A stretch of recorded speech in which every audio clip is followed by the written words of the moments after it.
ভারতের 11,500 টন চাল খাওয়ার অনুপযোগী হওয়ায় পুরো চালান ফেরত পাঠাচ্ছে বাংলাদেশ। চালের মান ও প্রত্যাখ্যানের কারণ নিয়ে দুই দেশের বাণিজ্য মহলে শুরু হয়েছে নতুন বিতর্ক।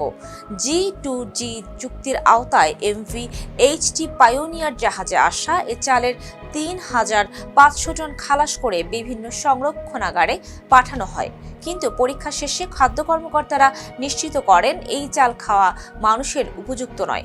যদিও চালানের শিপিং এজেন্টের দাবি, চালের রং সামান্য লালচে হলেও মান খারাপ ছিল না।